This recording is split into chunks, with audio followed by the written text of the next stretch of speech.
अस्सलाम वालेकुम। मैं हूं आसिम और उम्मीद करता हूं कि आप सब लोग खैरियत से होंगे।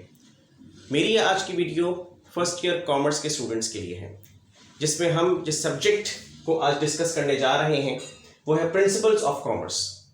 इससे पहले कि मैं अपनी वीडियो को स्टार्ट करूं, मैं आपसे रिक्वेस्ट करता हूं कि आप हमारी वीडियो को ज़्यादा से ज़्यादा लाइक करें, शेयर करें और चैनल को सब्सक्राइब करें, और साथ ही साथ बेल आइकन को भी प्रेस करें ताकि लेटेस्ट वीडियोस आपको बर वक्त मिल सकें। तो अब हम अपनी लेक्चर का आगाज़ करते हैं। हम chapter number 2 essentials for establishing a business house से यहाँ पे अपने लेक्चर को स्टार्ट करने जा रहे हैं। और मैं आपको ये बता दूँ स्टैटिस्टिकली ये क्वेश्चन कौन कौन से ईयर्स में किस किस तरह से आया है। तो ये question describe the fundamental considerations या problems before starting a new business, यानी कि एक नए बिजनेस को स्टार्ट करने के लिए कौन कौन से बेसिक फंडामेंटल्स होते हैं, बुनियादी उसूल कौन से होते हैं जिन्हें एक बिजनेसमैन को लाजमी अपने जहन में रखना होता है।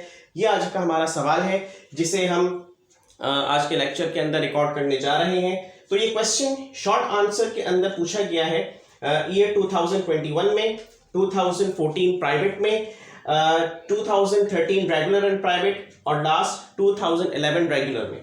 इसके अलावा डिस्क्रिप्टिव आंसर क्वेश्चन में ये क्वेश्चन जो है वो 2019 में पूछा गया है और 2015 में पूछा गया है। यानी इससे ये इस बात का अंदाज़ा बखूबी होता है कि ये question examination point of view से फर्स्ट ईयर कॉमर्स के स्टूडेंट्स के लिए बहुत ज़्यादा इंपॉर्टेंट है। तो लिहाजा हम अपने लेक्चर को आगाज़ करते हैं। Fundamental considerations before starting a new business, यानी एक नए कारोबार को शुरू करने के लिए एक नए एंटरप्रेन्योर के जहन में, एक नए कारोबार करने वाले के जहन में कौन कौन से फंडामेंटल पॉइंट्स होने चाहिए। और अपने इस लेक्चर के लिए हमने जिस बुक का इंतखाब किया है वो है काबिल एहतराम जनाब मोहम्मद अमीन खालिद साहब की बुक प्रिंसिपल्स ऑफ कॉमर्स। हम इसी बुक से इस्तिफादा हासिल कर रहे हैं क्योंकि मेजॉरिटी स्टूडेंट्स इसी बुक को फॉलो करते हैं। तो हम इसी बुक से इस्तिफादा हासिल करते हुए अपने इस लेक्चर को यहाँ रिकॉर्ड कर रहे हैं। तो number 1 point that is the assessment of opportunities, यानी कि बिजनेस के लिए आपको सबसे पहले मौके को देखना पड़ेगा कि आपके लिए कौन सा ऐसी अपॉर्चुनिटीज मौजूद हैं जिनको आप ग्रैब कर सकते हैं। तो पॉइंट जो इसके अंदर मौजूद है वो ये कि किसी भी बिजनेस को स्टार्ट करने से पहले, मैं पहली हेडिंग को एक्सप्लेन कर रहा हूं जो कि पेज नंबर 33 पर है, कि आप प्रॉफिट एक्सपेक्टेड देखते हैं कि आपका प्रॉफिट मार्जिन कितना होगा। यानी कि बिजनेस के अंदर आप अपने जो मेन मोटिव है कि आपको प्रॉफिट हो, तो आप ये एक्सपेक्टेड प्रॉफिट का अंदाज़ा लगाते हैं कि आप जब भी कोई बिजनेस करने जा रहे हो उसके अंदर अंदाजन स्टार्टिंग आपको प्रॉफिट जो है वो कितना मिलना शुरू होगा। फिर जैसे जैसे बिजनेस ग्रो करता रहेगा वैसे वैसे तो डेफिनेटली प्रॉफिट मार्जिन भी इंक्रीज होगा, लेकिन फर्स्ट स्टेप पे आप अपना अहम तरीन पॉइंट जो सोचते हैं वो यही है। फिर उसके बाद ये कि आपका बिजनेस जो है वो फ्यूचर के अंदर कितना सक्सेसफुल रहेगा, क्योंकि जाहिर सी बात है सिर्फ आप बिजनेस नहीं कर रहे हैं बल्कि बिजनेस के अंदर और भी बहुत सारे लोग ऐसे मौजूद हैं जो सेम नेचर का बिजनेस फॉलोअप कर रहे हैं। और मैं हमेशा ये एग्जांपल कोट करता हूं कि अगर आप बिजनेस कोई अपना इस्टेब्लिश करने जा रहे हैं, अपना कोई बिजनेस स्टार्ट करने जा रहे हैं, तो वो इसी तरह से है कि गोया कि आप एक रोड पे एक कार ड्राइव कर रहे हैं। जिस तरह से रोड पर आप कार ड्राइव करते हुए अकेले नहीं हैं, आसपास बहुत सारी गाड़ियां मौजूद हैं, तो आपको उन गाड़ियों से बचना भी है और साथ ही साथ अपनी मंजिल की जानिब भी बढ़ना है।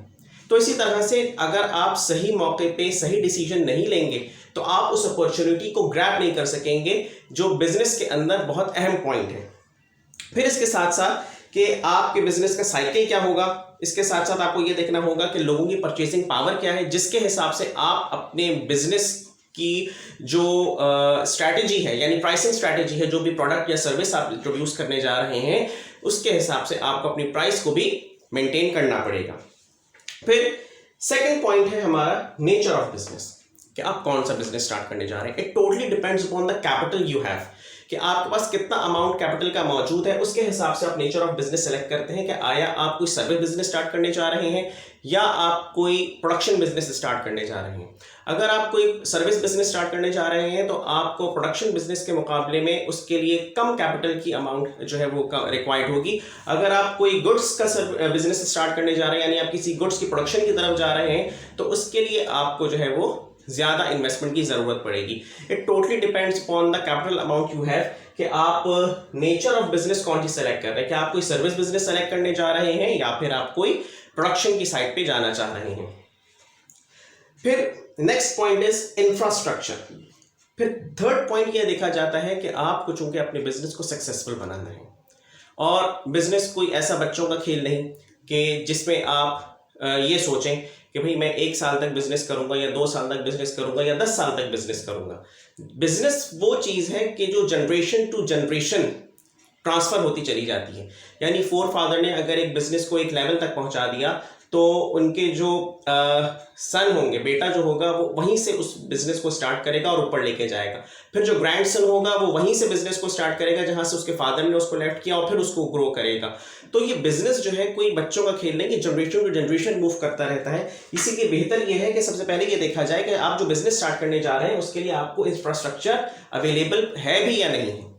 यानी कि उसके लिए जो मेन चीज़ें हैं वो ये कि आपके पास जो है, अगर आपका कोई सर्विस बिजनेस है या आपका कोई प्रोडक्शन बिजनेस है, तो उन सब के लिए कुछ चीज़ों को देखा जाता है कि आपके इलाके के रोड्स कैसे हैं, आपके यहाँ जो है वो ट्रांसपोर्टेशन सिस्टम कैसा है, कम्युनिकेशन सिस्टम कैसा है, और साथ ही साथ आप ये देखते हैं कि अगर आप होल सेलिंग का, रिटेलिंग का या कोई छोटा या बड़ा बिजनेस करने जा रहे हैं तो उसके लिए जो भी मुनासिब ज़रूरियात हैं उनका बर वक्त मुहैया होना ज़रूरी है।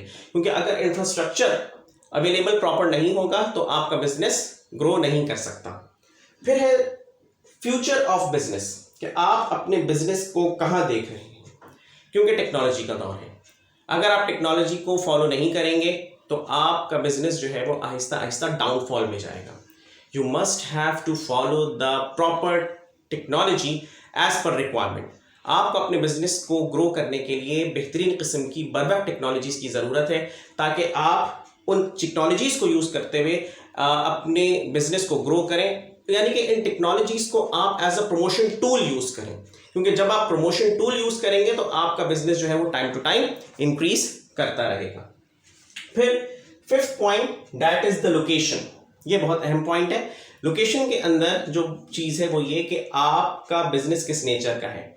यानी कि अगर आप कोई मिसाल के तौर पे कपड़ों का कारोबार शुरू करने जा रहे हैं तो उसका बाजार में होना ज़रूरी है। यानी कि ऐसे बाजार के अंदर कि जहाँ पे कपड़ों की मुतादिद शॉप्स मौजूद हों। और इसी तरह से मिसाल के तौर पे अगर आप कोई कार का शोरूम खोलना चाह रहे हैं, यानी कि गाड़ियों का बिजनेस करना चाह रहे हैं, तो उसके लिए जाहिर सी बात है कि ऐसी जगह होनी चाहिए कि जहाँ पे फ्रीक्वेंटली ऐसे कस्टमर्स आते हों कि जो ऑटोमोबाइल्स के अंदर इंटरेस्ट लेते हों। वरना अगर आप इनके वाइस वर्सा जगहों पे अपनी बिजनेस को स्टार्ट करेंगे तो हो सकता है कि रेलेवेंट कस्टमर आप तक ना पहुंच सकें। तो लोकेशन अच्छी होनी चाहिए, ऐसी लोकेशन हो आपके बिजनेस के लिए कि जिससे आपका पोटेंशियल कस्टमर, पर्टिकुलर कस्टमर का, जिस कस्टमर को आप सबसे ज़्यादा अहमियत दे रहे हैं, वो अहमियत के मुताबिक आपका कस्टमर आप तक पहुंचे। फिर है types of goods and services, कि आप अपने बिजनेस के लिए कौन सी गुड्स एंड सर्विसेज को इंट्रोड्यूस करवा रहे हैं। इसके अंदर जो चीज़ें सबसे पहले देखी जाती हैं वो ये कि आपके बिजनेस का प्राइस क्या है, कलर, साइज, डिज़ाइन, उसकी मॉडल, पैकिंग, वारंटी वगैरह। यानी कि ये कुछ एक्सपेक्ट्स हैं कि जब आप अपने बिजनेस के अंदर किसी भी चीज़ या किसी भी सर्विस को प्रोवाइड कर रहे होते हैं तो ये देखा जाता है कि आप उस पर्टिकुलर सर्विस को या अपनी पर्टिकुलर गुड को जो लॉन्च करने जा रहे हैं वो किस टाइम पीरियड में लॉन्च करने जा रहे हैं। क्योंकि मिसाल के तौर पे अगर कोई सर्दियों की प्रोडक्ट है तो वो गर्मियों में इतनी ज़्यादा मार्केट के अंदर पॉपुलर नहीं होगी, और अगर गर्मियों की कोई प्रोडक्ट है तो सर्दियों के सीज़न में इतनी ज़्यादा मार्केट में पॉपुलर नहीं होगी। इसी तरह से कुछ इवेंट्स के मुताबिक अगर आपकी प्रोडक्ट्स हैं, जैसे कि रमज़ान के मुताबिक अगर आप कोई बना रहे हैं अपनी कोई प्रोडक्ट को, तो वो उस पर्टिकुलर सीज़न के अंदर चलेगी। तो और इसी तरह से डिफरेंट हमारे यहाँ आइटम्स होते हैं, सर्विसेज होती हैं कि जो पर्टिकुलर सीज़न तक जो है वो रेगुलेट करती हैं और उसके बाद फिर मार्केट से वैनिश हो जाती हैं।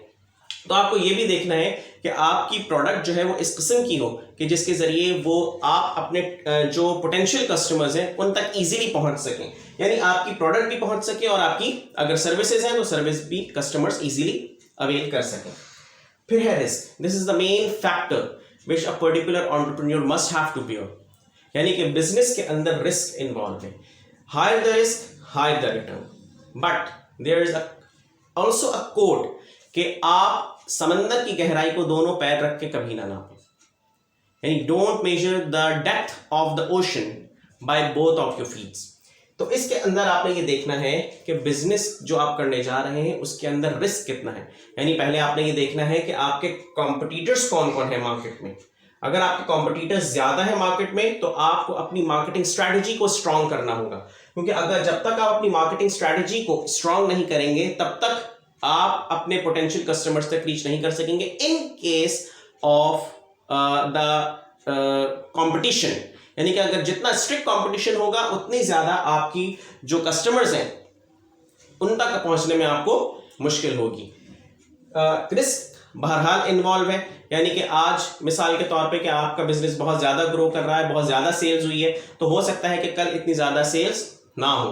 तो जिस दिन सेल्स नहीं हुई उस दिन आपको इस चीज़ को देखना होगा, इस फैक्टर को एनालाइज करना होगा कि वो क्या वजूहात थी जिसकी वजह से कल सेल्स ज़्यादा हुई और आज सेल्स का मार्जिन काफ़ी कम है। तो ये रिस्क फैक्टर जो है वो एंटरप्रेन्योर के साथ साथ बिल्कुल अटैच्ड है। जैसे जैसे बिजनेस ग्रो करेगा वैसे वैसे आपका रिस्क फैक्टर भी बढ़ता चला जाएगा। Now the 8th point is of government policies, कि गवर्नमेंट पॉलिसीज जो हैं वो क्या हैं।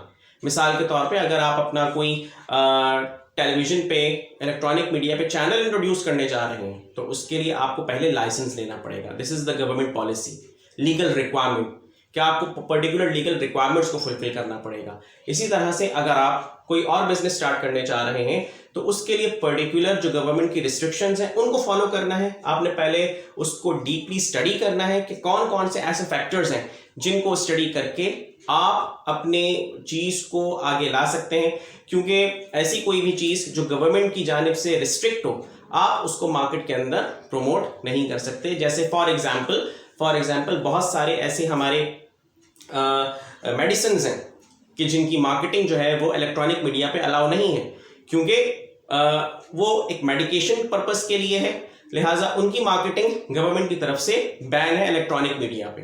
तो लिहाजा क्योंकि ये काम डॉक्टर्स का है, यानी कि मेडिकल कंसल्टेंट्स का काम है कि वो as per the nature of disease वो अपने पेशेंट को रिकमेंड करते हैं। तो लिहाजा इसी तरह से गवर्नमेंट पॉलिसीज को स्टडी करना ज़रूरी है। अगर गवर्नमेंट पॉलिसीज को सही तरीके से स्टडी किया जाए तो ही आप अपने बिजनेस को उस कंट्री के अंदर जहां पे आप अपना बिजनेस स्टार्ट कर रहे हैं, अपना बिजनेस लॉन्च करने जा रहे हैं, वहां पे आप सक्सेसफुली रन कर सकते हैं। तो अगर ये क्वेश्चन शॉर्ट आंसर में आ जाता है तो आप 4 हेडिंग्स अगर लिख देंगे इस क्वेश्चन में तो आपके लिए इनफ है। और अगर आपके पास ये डिटेल आंसर के अंदर पूछा जाता है क्वेश्चन तो 8 हेडिंग्स तक आप इसको एक्सटेंड कर सकते हैं। तो ये वो मेजर पॉइंट्स थे जो मैंने इस बुक की 14 हेडिंग्स में से आपके लिए जो है वो सॉर्ट आउट किए कि ये आसान भी हैं और हर स्टूडेंट इनको इजीली समझ भी सकता है और अपने ओन वर्डिंग के अंदर इसको लिख भी सकता है, चाहे आप उर्दू में पेपर अटेम्प्ट कर रहे हो या इंग्लिश में पेपर अटेम्प्ट कर रहे हो। तो अगर आप इंग्लिश में भी अटेम्प्ट कर रहे हैं तो उस सूरत में भी आप ये 8 पॉइंट्स आराम से जो है वो मैटर का मटीरियल लिख सकते हैं। तो मेरी आज की वीडियो में यहीं तक। इंशाल्लाह अगली वीडियोस के लिए आपसे रिक्वेस्ट है कि चैनल को सब्सक्राइब करें और बेल आइकन को जो है वो आप क्लिक करें ताकि लेटेस्ट वीडियोस आप तक पहुंच सकें। अपना ख्याल रखिएगा। अस्सलामु अलैकुम वरहमतुल्लाह।